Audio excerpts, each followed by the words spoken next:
हम यहाँ भगवान की नहीं बल्कि ईश्वर की, परमात्मा की या ब्रह्म की बात कर रहे हैं। वर्तमान में लोग भगवान शब्द को ईश्वर से जोड़ते हैं, इसीलिए हमने हेडिंग में भगवान रखा। कोई मनुष्य देवता या भगवान बन सकता है, लेकिन ईश्वर या परमात्मा नहीं। वेद कहते हैं कि ईश्वर अजन्मा, अप्रकट और निराकार है। वही है अनंत, जो अंतरिक्ष में अरबों योजन दूर सत्यलोक में रहकर भी सर्वत्र व्याप्त है, जैसे सूर्य का प्रकाश। आओ इस रहस्य को सरल भाषा में समझते हैं। इसे समझने के लिए आपको पहले बेसिक 5 पॉइंट को समझना होगा, फिर आपको ईश्वर की लोकेशन का ज्ञान होगा। इन बेसिक को याद रखेंगे तो पता चल जाएगा कि ईश्वर कहां विराजमान है। 1, गीता में कहा गया है कि यह सृष्टि उल्टे वृक्ष की भांति है। मतलब यह कि इस ब्रह्मांड में बीज ऊपर है और उसके फल नीचे लगे हुए हैं। ये संपूर्ण तारे, ग्रह और नक्षत्र, पशु, पक्षी, मनुष्य आदि फल हैं। जहां से बीज उत्पन्न हुआ वहीं पर ईश्वर मौजूद है। मतलब यह कि सृष्टि के 2 छोर हैं, एक छोर पर बीज और दूसरे छोर पर फल। मतलब यह कि इसके एक छोर पर ब्रह्मांड है और दूसरे छोर पर ब्रह्म, ईश्वर। 2, मनुष्य का शरीर भी एक उल्टे वृक्ष की भांति ही है। मस्तिष्क एक बीज का खोल है। इसमें जहां सिर की चोटी है वहीं पर बीज स्थित है, अर्थात जिसे सहस्रार चक्र कहते हैं। इस मस्तिष्क के भीतर एकदम सेंटर में आत्मा का निवास होता है।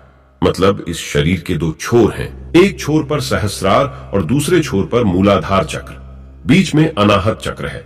3, इस ब्रह्मांड में विज्ञान के अनुसार ग्रह, नक्षत्र और कई आकाश गंगाएं, गैलेक्सी हैं। लेकिन हिंदू धर्म ने इस ब्रह्मांड को 3 भागों में विभाजित किया है। 1, कृतक त्रैलोक्य, 2, महरलोक और 3, अकृतक त्रैलोक्य। इन्हें ही वेदों में 5 कोशों वाली सृष्टि कहा गया है। जड़, प्राण, मन, बुद्धि और आनंद। कृतक, त्रैलोक्य। कृतक त्रैलोक्य के 3 भाग हैं, भूलोक, भूवरलोक, स्वरलोक। ये तीनों नश्वर हैं। इसकी एक निश्चित आयु है।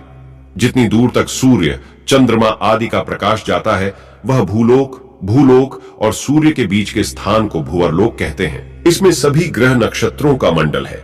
इसके बाद सूर्य और ध्रुव के बीच जो 14 लाख योजन का अंतर है उसे स्वरलोक या स्वर्गलोक कहते हैं। इसी के बीच में सप्तर्षि का मंडल है और ध्रुवलोक स्थित है। महरलोक कृतक त्रैलोक्य में स्थित ध्रुवलोक से 1 करोड़ योजन ऊपर महरलोक है।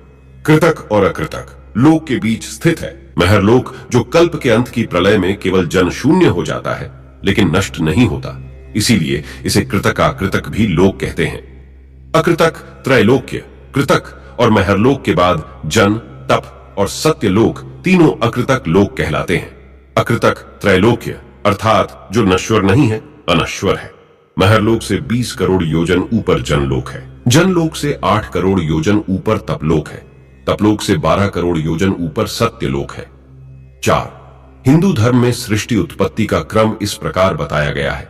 उस अनंत ईश्वर से महत की उत्पत्ति हुई।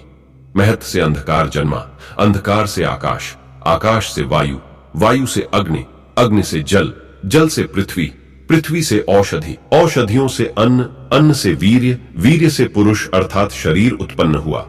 पुरुष का अर्थ यहां मनुष्य या इंसान नहीं बल्कि जो भी शरीरधारी है।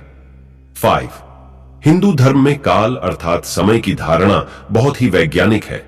एक त्रिस रेणु से लेकर एक क्षण तक, एक क्षण से लेकर दंड तक, दंड से लेकर मुहूर्त और मुहूर्त से लेकर प्रहर, प्रहर से लेकर दिवस तक, दिवस से लेकर पक्ष, 2 पक्ष का 1 माह, 2 माह की 1 ऋतु, 6 माह का 1 अयन, 2 अयन का 1 वर्ष, 1 वर्ष का देवताओं का 1 दिन, देवताओं के 12,000 वर्ष का 1 महायुग, 71 महायुग का 1 मनवंतर, 14 मनवंतर का 1 कल्प, 1 कल्प अर्थात ब्रह्मा का 1 दिन, इतनी ही 1 रात।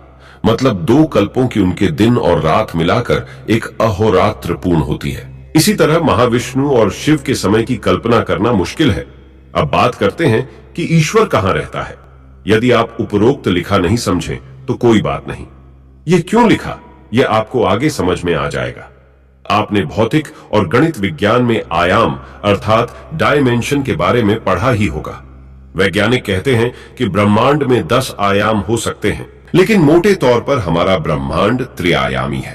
पहला आयाम है ऊपर और नीचे, दूसरा है दाएं और बाएं, तीसरा है आगे और पीछे, इसे ही 3D कहते हैं। एक चौथा आयाम भी है जिसे समय कहते हैं। समय को आगे बढ़ता हुआ महसूस कर सकते हैं, हम इसमें पीछे नहीं जा सकते हैं। हमारा यह संपूर्ण ब्रह्मांड इन 4 आयामों पर ही आधारित है, अन्य लोकों पर नहीं। वेद और पुराणों में अन्य ग्रहों और अंतरिक्ष के बारे में विस्तार से लिखा हुआ है। ऊपर हम पहले ही 3 लोक और उनके उपलोकों के बारे में बता चुके हैं। हिंदू शास्त्रों के अनुसार भूलोक, भूवरलोक, स्वरलोक हमारी त्रिआयामी सृष्टि में ही निवास करते हैं। चौथा आयाम वह समय है। 5वें आयाम को ब्रह्मा आयाम कहा गया है। इसी आयाम में ब्रह्मा निवास करते हैं। इसी आयाम से कई तरह के ब्रह्मांडों की उत्पत्ति होती है। यहाँ का समय अलग है। जैसा कि हम बता चुके हैं कि ब्रह्मा का एक दिन एक कल्प के बराबर का होता है। ये स्थान 4 आयामों से बाहर है। इसके बाद आगे 6ठे आयाम में महाविष्णु निवास करते हैं। महाविष्णु के भी 3 भाग हैं, कारणोदकशायी विष्णु, गर्भोदकशायी विष्णु और क्षीरोदकशायी विष्णु। इसमें कारणोदकशायी अर्थात महाविष्णु तत्ववादी का निर्माण करते हैं, जिससे इन 5 आयामों का निर्माण होता है। इसे ही महत कहा जाता है, और जिनके उदर में समस्त ब्रह्मांड है तथा प्रत्येक श्वास चक्र के साथ ब्रह्मांड प्रकट तथा विनष्ट होते रहते हैं। दूसरे गर्भोदकशायी विष्णु से ही ब्रह्मा का जन्म होता है, जो प्रत्येक ब्रह्मांड में प्रविष्ट करके उसमें जीवन प्रदान करते हैं तथा जिनके नाभि कमल से ब्रह्मा उत्पन्न हुए।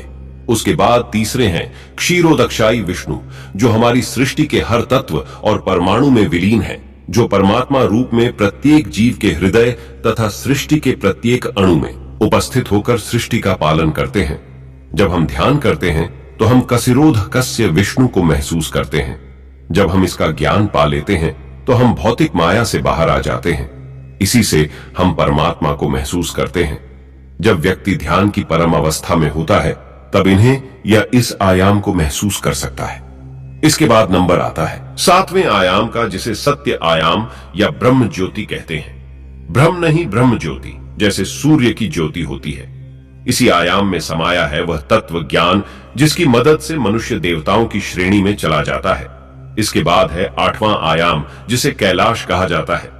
इस आयाम में भगवान शिव का भौतिक रूप विराजमान है। उनका कार्य ही इन 7 आयामों का संतुलन बनाए रखना है।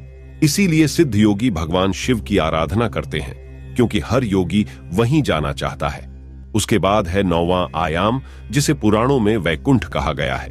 इसी आयाम में नारायण निवास करते हैं, जो हर आयाम को चलायमान रखते हैं। मोक्ष को प्राप्त करने का मतलब है इस आयाम में समा जाना। यही आयाम सभी आयामों का निर्माण करता है। मोक्ष की प्राप्ति कर हर आत्मा शून्य में लीन होकर इसी आयाम में लीन हो जाती है। इसके नंबर आता है 10वें आयाम का, जिससे अनंत कहा गया है।